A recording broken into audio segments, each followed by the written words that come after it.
नमस्कार दोस्तों, stock market studies में फिर से एक बार आपको बहुत-बहुत स्वागत है। तो आज मैं फिर से आपके सामने कुछ इंपॉर्टेंस कंपनी का अपडेट शेयर करने वाला हूँ। तो इस वीडियो को पूरा लास्ट तक जरूर देखिएगा और अभी तक अपने चैनल को सब्सक्राइब नहीं किया तो जरूर कर लीजिएगा। कंटिन्यूअसली इन्फॉर्मेशन और अपडेट्स पाने के लिए इसी चैनल के ऊपर बने रहिएगा। तो चलो देख लेते कौन सा कंपनी है इस वीडियो के अंदर। फर्स्ट जो कंपनी है जिसका नाम है IRFC, तो इंडियन रेलवे फाइनेंस कॉर्पोरेशन। देखिए सबसे पहले मैं इस कंपनी के टेक्निकली चार्ट पैटर्न्स के बारे में चर्चा करूंगा, क्योंकि मैंने आपको एक रेंज जो बना था उस रेंज को मैंने मार्किंग किया।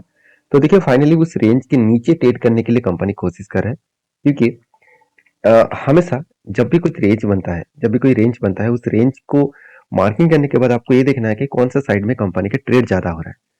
तो देखिए कंटिन्यूसली सेलिंग प्रेशर बहुत ज्यादा देखने को मिल रहा था, कंटिन्यूसली सेलिंग प्रेशर। बायर उतना ज्यादा एक्टिव नहीं था, सेलर प्रेशर बहुत ज्यादा है। फिर भी मुझे कंफर्मेशन मिलने के लिए इसके नीचे कोई कैंडल क्लोजिंग होना चाहिए। अगर इसके नीचे कोई कैंडल क्लोजिंग हो तो एक बड़ा सा फॉल देखने को मिल सकता है, और यहाँ पे जो स्ट्रांगली इसका जो एक सपोर्ट है, इस सपोर्ट तक आने का चांसेस है जो 140 रुपीज के आसपास है। मतलब अभी जो करंट प्राइस चल रहा है 160 के आसपास, वो अगर करेक्शन करे तो 140 तक आने का चांसेस है। एक उसके साथ और एक चीज मैं जरूर ध्यान देने के लिए कहूंगा। देखिए जब भी यहाँ पे भी एक छोटा छोटा वॉल्यूम हो रहा था, तब उस मतलब बाइंग हो रहा था, उस टाइम में भी देखिए छोटे से छोटे वॉल्यूम हो रहा था। मतलब यहाँ पे भी देखिए जब करेक्शन हो रहा है तभी वॉल्यूम वीक होता जा रहा है। यहाँ पे जो एक लाइन ड्रॉ है, इसको मूविंग एवरेज कहा जाता है। इस मूविंग एवरेज के ऊपर जब भी ट्रेड करना स्टार्ट करे तो एक मैसिव जर्नी देखने को मिल सकता है। तो मूविंग एवरेज के ऊपर नहीं है, उसके नीचे ही है। इसका मतलब ट्रेड में जिस तरीके से यहाँ पे ट्रेड कंटिन्यू हो रहा है, मेरे हिसाब से सेलर उतना ज्यादा एक्टिव नहीं है, सेलर ज्यादा से ज्यादा वीक है। उस सेलर अगर एक्टिव हो जाए तो एक बड़ा फॉल दिखेगा, अगर बायर एक्टिव हो जाए तो फिर से ऊपर जाने का कोशिश करेंगे। तो फिलहाल के लिए इस कंपनी के ऊपर जो सिचुएशन बनना है, वो अपकमिंग टाइम्स में अच्छा खासा ग्रोथ करने का चांसेस दिखेगा। फिर भी देखिए इस कंपनी के ऊपर एक पॉइंट्स मैं आपको जरूर शेयर करूंगा। वो पॉइंट्स क्या है, ध्यान दीजिएगा इस चीज को। कंपनी के ऊपर जो बिजनेस है वो एक्चुअली 100% कंपनी मार्केट से खुद के पैसा उठा पाते हैं, क्योंकि कंपनी का काम कौन सा है, कंपनी का काम है लोन देना। तो कस्टमर का लोन देना कंपनी का काम है, और लोन देने के बाद कंपनी का लोन देने के बाद कंपनी यहाँ पे क्या कर रहा है, आप देखेंगे लोन देने के बाद 100% पैसा मार्केट से उठा पा रहा है। और कंपनी का बिजनेस कहाँ पे चल रहा है, आप देखेंगे तो advance against railway infrastructure and asset management के ऊपर 52% का कंपनी बिजनेस चल रहा है। उसके साथ साथ कंपनी के लीज जो रिसीवेबल रोलिंग स्टॉक है उसके ऊपर 45%। और बाकी देखिए लोन एंड आरबीएनएल और आरकॉम जो कंपनीज है, उसको कंपनी करीबन 2% के आसपास खुद के बिजनेस को प्रोडक्ट को सेल करते हैं।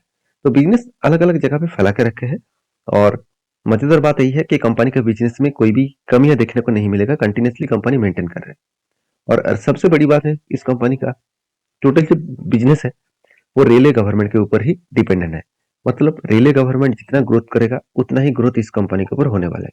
और अपकमिंग टाइम्स में रेलवे गवर्नमेंट का कितना ज्यादा ग्रोथ होने वाला है वो तो आपको पता ही है। साथ ही साथ इस कंपनी के ऊपर पिछली बार जो क्वार्टर का रिजल्ट आया था वो भी आपको शानदार देखने को मिला था, और इस बार भी आशा किया जा रहा है कंपनी का रिजल्ट अच्छा खासा आने का चांसेस है। बाकी देखा जाएगा कंपनी किस तरीके से परफॉर्मेंस करते हैं, क्योंकि बाकी सारे पैरामीटर्स को देखेंगे तो कंपनी का सेल्स का ग्रोथ, प्रॉफिट का ग्रोथ और रिटर्न ऑफ इक्विटी सब कुछ आपको अच्छा खासा दिखेगा लास्ट 10 to 5 ईयर्स में।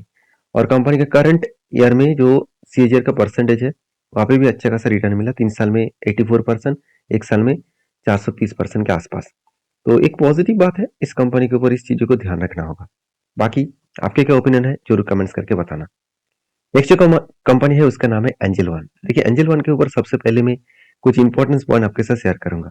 जैसे देखिए कंपनी का जो मार्केट शेयर है, मार्केट शेयर मतलब कंपनी कौन कौन सा सेक्टर में लीडर है। जैसे आप देखेंगे तो कैश टर्नओवर मार्केट शेयर में 14% कंपनी का मार्केट शेयर है। और कमोडिटी टर्नओवर में कंपनी सबसे ज्यादा बिजनेस कर रहा है जहाँ पे 56%। और कंपनी देखिए इक्विटी रिटेल जो टर्नओवर है उसमें 26%, और एफएनओ जो टर्नओवर है उसमें 26%। तो कंपनी का जो बिजनेस है वो सही तरीके से चल रहा है, ये एक प्रूफ है।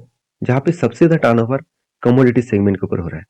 तो लोग कमोडिटी के ऊपर ज्यादा से ज्यादा ट्रेड इसीलिए करते हैं, मतलब बहुत सारे लोग क्या करते हैं, जिसको लग रहा है कि चलो मैं ट्रेड करूं, और वो शाम सुबह से शाम तक जॉब करते हैं, बिजनेस कर रहे हैं, तो उसको टाइम नहीं मिल रहा है इक्विटी मार्केट में ट्रेड करने के लिए, तो वो क्या करते हैं शाम में घर आकर एक कमोडिटी मार्केट में ट्रेड करते हैं। तो इस बात को आपको याद रखना होगा, इस बात को आपको स्टडी करना पड़ेगा।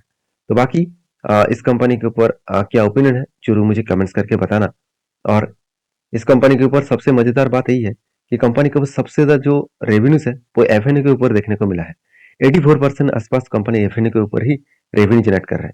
क्योंकि देखिए आज एफएनए का एक ट्रेंड है, क्योंकि हर कोई व्यक्ति पहले ऑप्शन में काम करना चाहता है, ऑप्शन में जो पैसा बनेगा उस पैसे को लेकर वो डिलीवरी करेंगे, मतलब उस पैसे को लेकर वो लॉन्ग टर्म के लिए इन्वेस्टमेंट करेंगे। ऐसे हाँ, होता नहीं है, ऐसे बहुत कम लोग कर पाते हैं, मगर 100 लोगों से भी देखा जाए तो एक लोग भी शायद कर पाएंगे इस तरीके से चीजों को।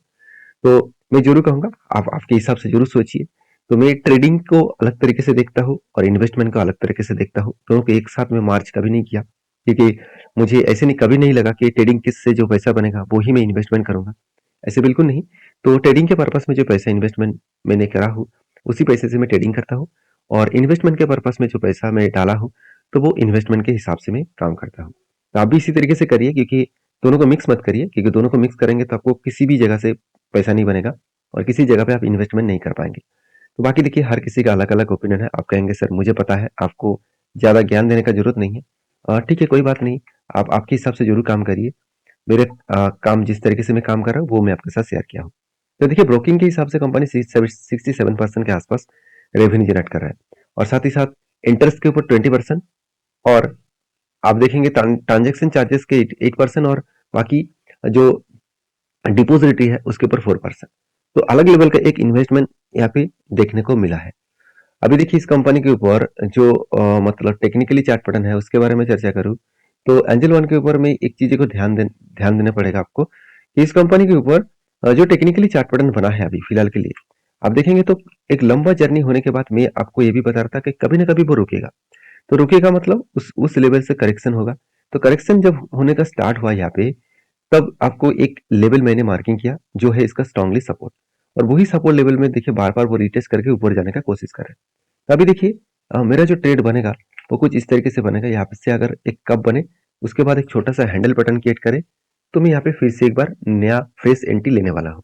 क्योंकि अच्छे कंपनी जब करेक्शन होकर रिटेस्टमेंट करके फिर से वापस आता है तो उस लेवल में अच्छा खासा ग्रोथ और अच्छा खासा एक हाई लेवल जाने का पॉसिबिलिटी देखने को मिल जाता है। बाकी आप इस कंपनी के ऊपर किस तरीके से काम करते हैं जरूर मुझे कमेंट्स करके बताना। नेक्स्ट कंपनी उसका नाम है टाटा टेक्नोलॉजीज सर्विसेज। तो टाटा टेक्नोलॉजीज लिमिटेड जो है वो टाटा ग्रुप की एक सबसे बड़ा कंपनी है, और इस कंपनी सबसे ज्यादा जो बिजनेस कर रहा है वो टाटा मोटर्स के ऊपर। अब यहाँ पे देख सकते हैं जाकर, चलो मैं एक बार आपको दिखाई देता हूँ। सबसे पहले कंपनी के बिजनेस के बारे में चर्चा करूंगा। देखिए कंपनी के आरओसी आरओई और अब 3 साल 5 साल में कोई भी कमी आपको देखने को नहीं मिलेगा, बेस्ट तरीके से परफॉर्मेंस दिखेगा। नेट प्रॉफिट मार्जिन भी 12 से 14% तक ग्रोथ हो चुके हैं। अभी डेप्थ कंपनी के एकदम जीरो के आसपास है, तो सारे पॉइंट्स कंपनी के पॉजिटिव के हिसाब से देखने को मिला। उसके साथ साथ आप ये भी देखेंगे कि कंपनी के जो मतलब बिजनेस है उस बिजनेस के बारे में चर्चा करूँ तो कंपनी के देखिए जो बिजनेस है टोटली इंजीनियरिंग रिच के ऊपर और डेवलपमेंट के ऊपर काम करे 100%। और कंपनी देखिए सर्विस ऑटोमोटिव के ऊपर 66% और टेक्नोलॉजीज के ऊपर 17%, और बाकी देखिए सर्विसेज आदर्स के ऊपर 15%। और मजेदार बात यही है कि कंपनी का जो बिजनेस है उनमें से सबसे ज्यादा इसका जो बड़ा कस्टमर है वो है टाटा मोटर्स, और वो भी कौन सा, जेलर का, जैगुआर एंड लैंड रोवर का, जहाँ पे 42% कंपनी बिजनेस कर है, आदर्स के ऊपर 57%। तो देखिए बिजनेस किस तरीके से फैला के रखा, इंडिया में 30%, नॉर्थ अमेरिका में 30%, यूके में 26%, और यूरोप में 8%, और अदर्स ऑल ओवर वर्ल्ड में 4.49%। तो अलग लेवल का कंपनी का बिजनेस यहाँ पे देखने को मिला है। तो मैं जरूर कहूंगा इस कंपनी के ऊपर फोकस रखिए, क्योंकि कंपनी का अभी भी शुरुआत है। जो लोग सोच रहे हैं कि कंपनी कंटिन्यूसली करेक्शन हो रहा है तो अभी क्या करूं, देखिए मैं पहले भी बोल चुका हूँ, एक रेंज क्रिएट हुआ था, उस रेंज के अगर नीचे ब्रेक डाउन करे तो फॉल भी देखने को मिल सकता है। तो यहाँ पे टेंशन वाला कोई बात नहीं है कि कंपनी इतना बड़ा क्रैश हो चुके हैं तो अभी क्या करूं। देखिए अच्छे कंपनी का हमेशा आपको अपॉर्चुनिटी को ढूंढना चाहिए। तो टॉप लेवल से अगर मैं एकदम टॉप लेवल से डाउन लेवल तक देखूं तो ऑलमोस्ट 20% के आसपास करेक्शन हो चुके हैं। तो इस कंपनी के ऊपर कोई ना कोई तो मौका बनेगा, जब मौका बनेगा, जब जहाँ पे मैं एंट्री लूंगा वो मैं आपके साथ भी शेयर करूंगा। तो वीडियो में जानकारी अच्छा मिले तो प्लीज एक लाइक करना, और हाँ ये वीडियो टोटली एजुकेशन पर्पस में है, मेरी तरफ से कोई भी बाय एंड सेल का रिकमेंडेशन नहीं है। अगर काम करना है तो प्लीज़ सोच समझ कर आपके ओपिनियन के हिसाब से काम करिए। आपका जो एडवाइज़र है उसके साथ बातचीत करके काम करिए। तो नेक्स्ट जो कंपनी है उसके बारे में चर्चा करें, उसका नाम है इंटरनोवेट कैपिटल वेंचर्स लिमिटेड। फिर से एक नया कंपनी के बारे में अपडेट आया है। कंपनी 600 करोड़ की कंपनी है और कंपनी के ऊपर एक अपडेट जो है वो है बोनस का। कंपनी 7 तारीख को आपको हर एक के बदले 2,000 बोनस के हिसाब से देने वाला है। इसका मतलब कल के दिन आपको बोनस मिलेगा। तो इस कंपनी के ऊपर आपके क्या ओपिनियन है? ज़रूर मुझे कमेंट्स करके बताना। मिलते हैं नेक्स्ट वीडियो में, तब तक के लिए धन्यवाद।